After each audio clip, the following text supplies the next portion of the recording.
I think the younger generation is most resistant to the cynicism that seems to be infecting a lot of our society right now.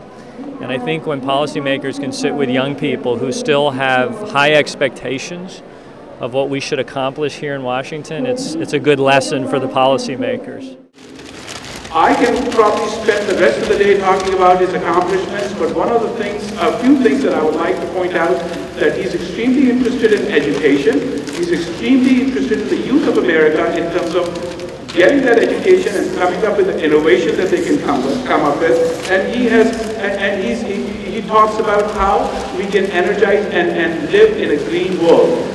So with much ado, I would like to welcome Congressman Farah Pandith to come up here and say a few words. Please give him a big round of applause. Thank you.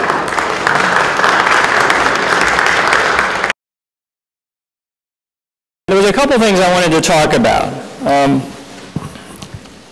First of all, I wanted to give you a sense of what I believe the overarching narrative is right now for where our country needs to go. I'm very much convinced that that narrative, that theme that we have to pursue is the notion that we're rebuilding our country.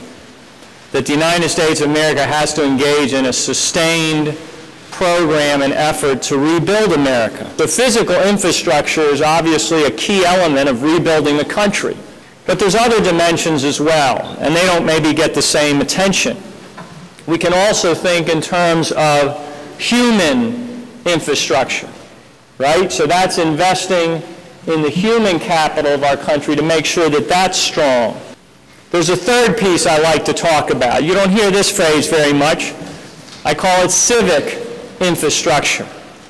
And this is about how we make communities strong, how we make the fabric, the social fabric of our society strong and durable so that it can respond to the need of everybody for opportunity in this country.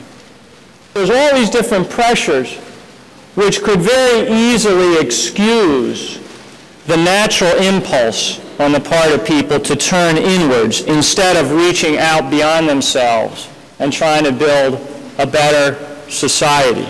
And what I want to congratulate you on is that you're resisting that impulse to turn inwards, and you're insisting that you learn more about your opportunities for civic engagement, to be part of the life of the broader community.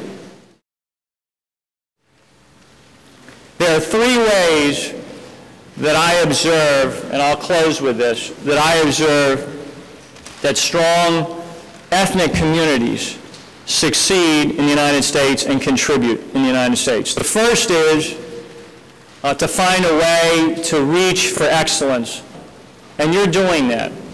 Some of the most impressive young people I've ever had the privilege to meet are young Pakistani Americans. The second dimension is that you make sure you keep your own community strong, that you give back to your own community out of that pride that comes from a particular heritage. But the third piece, which is the most important, is the notion of giving back to the broader society. And I have to salute this community because my experience in Maryland has been that the Pakistani American community has stepped out time and time again to contribute to efforts that benefit the larger Maryland community, and I know this is happening across the country. I congratulate you on being here. I congratulate you on the high expectations you have of us, and I hope you'll continue to have those. So thank you all very much for the opportunity to speak with you today.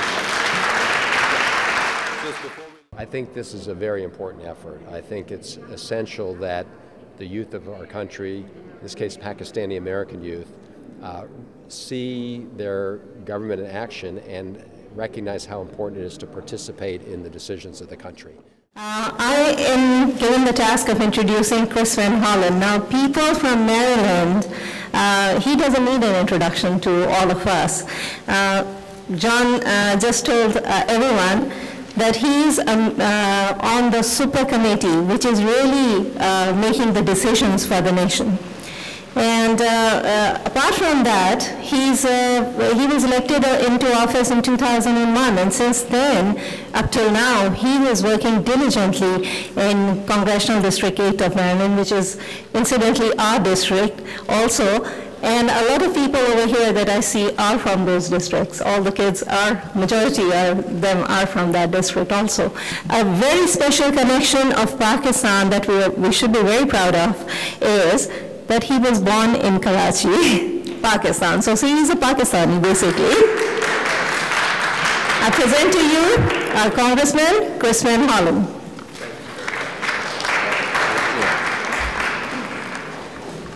Thank you very much. The area that I want to focus on is the one that John Sarbanes was talking about, and that a lot of folks in this room, I think, have also spent a lot of time focusing on recently, which is participation in civic life. Because I agree with Congressman Sarbanes that everybody needs to, of course, focus on individual achievement. And getting that good education is absolutely essential to doing that. And that's something that's shared by all communities. That has to be a common ethic of everybody. Number two, I do think it's important for communities to maintain connection with their heritage and traditions. But third, and this is what I want to talk about a little more, is the importance of involvement in civic life in your communities and in the political life of the country. And that is something where you, as young people, can make a difference today, and by increasing participation, are going to be the people who write the future of this country through the decisions you make now. I urge all of you, as you gather here in Washington, in the nation's capital, in the United States Congress, to talk about the ambitions, fulfilling the ambitions of young people in the Pakistani American community, that you commit yourself to participating in that political process, because we're counting on you together with your peers and other communities around the country to make sure that this country maintains that dynamism that has made it so great and has made it successful. There's no guarantee that happens. It doesn't happen by chance. It happens by choice. And those are the kind of decisions and choices that you'll be making in the future as we go forward. So I would say that the Pakistani American community is obviously ideally situated to being sort of our ambassadors in many ways to Pakistan. I've been very involved in trying to strengthen the relations between the United States and the Pakistani people over a long period of time. Obviously, as John Sarbanes indicated, there are ups and downs in any bilateral relationship, and there have been some tough times recently with respect to U.S.-Pakistani relationships, but those are government-to-government relationships. What we should make sure that we focus on, regardless of the particular tone of relations between governments at any one time, is building that relationship between people. People-to-people relationships. And so the Pakistani American community obviously has a very important role, or could exercise a very important role in that respect. So thank you for the opportunity to speak to you today, and again, I will try and answer any questions you have. Thanks a lot. And what I want to say to your audience now is that passion matters, and what you do for a living should come from inside of your heart, and you should work very hard to advocate for who you are and do the best job that you can. When you meet with youth in these different countries, how are their attitudes towards different issues and world issues? A lot of young Muslims tell me about the stereotypes they feel that are being executed upon them. The combination of I don't know, misunderstanding and not enough education on what Al-Qaeda and their affiliates use in the name, their ideology in the name of Islam versus the religion of Islam. They're very concerned that more hasn't been done globally to pull apart those two things. They're very concerned that they're going to be stereotyped and pigeonholed like all Muslims are the same. And so when I talk to a young person in Africa or South Asia or Southeast Asia, they want to talk about their own identity in a very particular way, and that they want to understand that there's beauty in diversity. And we get that as Americans, and we understand how important it is. But you cannot paint all Muslims with one brush and assume that everybody is the same. We have to understand the nuances and the texture. Just the same way within a country, we understand that an Islamabad is not a Lahore, that a San Francisco is obviously not a Toledo. How is it that we think about these different countries and the things that are taking place? I would finally tell you that there's a lot of misunderstanding across the board about, quote unquote, the West, and that's the case for many reasons. But one of the things that's very hard for me is that with the things that are taking place in Europe right now, the conversations that have been heated, there are some very important votes that have taken place and laws that have been passed. Many of these young Muslims around the world think that America is just like every other European country, and by the way, Europe is not the same. Belgium is not in Italy. They have different issues that are going on around similar themes, but they often ask me what it means to be an American and be a Muslim.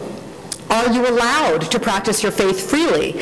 Are there mosques in America? Can people cover themselves if they want to? So those kinds of very basic questions are raised all the time because there's a conflation between all countries in the West. So thank you for that.